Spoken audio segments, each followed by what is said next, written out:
SDF থেকে আমাদের বেশ কিছু সদস্য দাঁড়িয়ে আছি এবং আরো কয়েকজন বিপ্লবী ভাইরা এখানে আছে।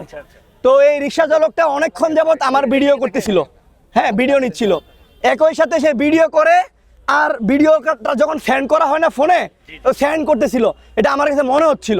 এবং আমরা খেয়াল করি ওই নিষিদ্ধ আওয়ামী লীগের যে পেতাত্তাগুলো আছে এরা তো গ্রামে থাকতে পারে না, এরা ঢাকা শহরে এসে কেউ রিক্সা চালায়, কেউ সিএনজি চালায়, কিন্তু বেসিক্যালি ওরা হলো আওয়ামী লীগ, বাড়িতে থাকতে পারে না। তো তো এর ঘটনা যেটা হয়েছে, এমনিতে তো আমাকে দেখেন সামাজিক যোগাযোগ মাধ্যমে মারিয়ে ফেলবে, কয়েকদিন আগে আমার উপরে হামলা হয়েছে অতিরিক্তভাবে। তো সেই জায়গা থেকে ও যখন ভিডিওটা সেন্ড করে আমার কাছে মনে হলো যে ও ভিডিও সেন্ড করছে, তখন আমি ওর পাশে গেলাম, বললাম 8টি প্রাকৃতিক তেল, ভিটামিন ই ও সি সিরাম সমৃদ্ধ লিলি সিরাম অয়েল, চুল করে মজবুত, নিশ্চিত করে হেয়ার গ্রোথ। আপনি কে? বললাম রিক্সা এনে কি করতে আসছেন?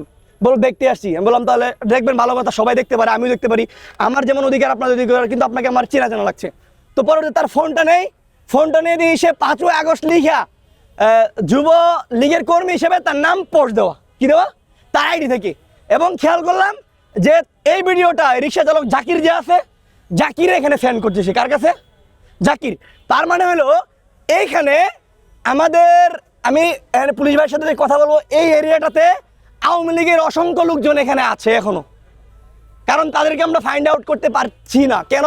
কারণ কারো গায়ে তো লেখা থাকে না কে ছাত্রলীগ কে আওয়ামী লীগ। এখন ঘটনা হলো এরা এখানে আইসা একটা দুর্ঘটনা ঘটাবো, দেখবেন একটা বোম মারে যাবে গা, নাহলে একটা ককটেল ফুটাবে, এখানে পুলিশ ভাইয়েরা আছে, আমরা আছি, আমাদেরকে আহত করে ভয় দেখাবে। কাজেই আমরা জুলাই গণঅভ্যুত্থানের সৈনিক যারা বেঁচে আছি, তারা বেঁচে থাকতে এই ধরনের এই নিষিদ্ধ লীগদেরকে জায়গা দেওয়া হবে না।